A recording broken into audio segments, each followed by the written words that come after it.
Welcome to Project 250, a weekly chronicle of the people, places, and events of the American Revolution in the order they occurred.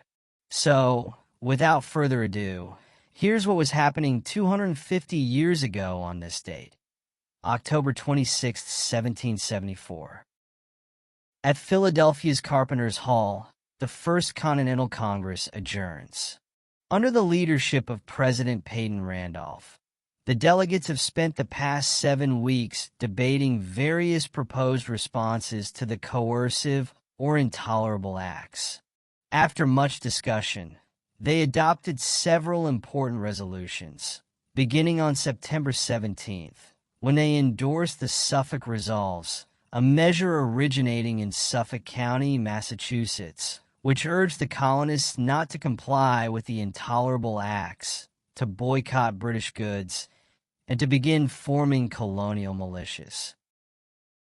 On October 12th, the delegates passed a largely symbolic resolution that called for a halt to the slave trade, and on October 14th, adopted the Declaration and Resolves of the First Continental Congress, which stated the delegates' objections to the intolerable acts, asserted the colonists' rights, which included life, liberty, and property, and declared the right of the people to participate in their legislative council. On October 20th, the delegates adopted the Articles of Association, threatened a boycott of British goods if the intolerable acts were not repealed by December 1st, and created the Continental Association to enforce trade sanctions against Britain. 2 days later, on October 22nd, the delegates rejected a plan of colonial union, proposed by Pennsylvania delegate and devoted loyalist Joseph Galloway. Galloway's scheme would have required all laws affecting the colonies to be passed by Parliament, but would have also created an intercolonial Congress, or Parliament. On October 25th, the delegates drew up a petition to the king, asking for a redress of grievances, including the repeal of all oppressive legislation passed since 1763, especially the Coercive Acts and the Quebec Act.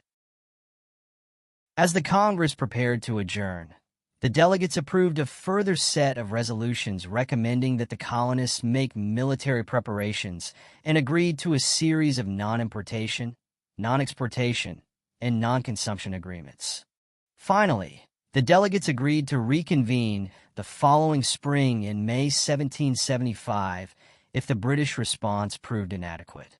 The delegates also agreed to send letters of invitation to Quebec, Nova Scotia, Georgia, and other colonies that had not been represented at the First Continental Congress. Only Georgia would respond.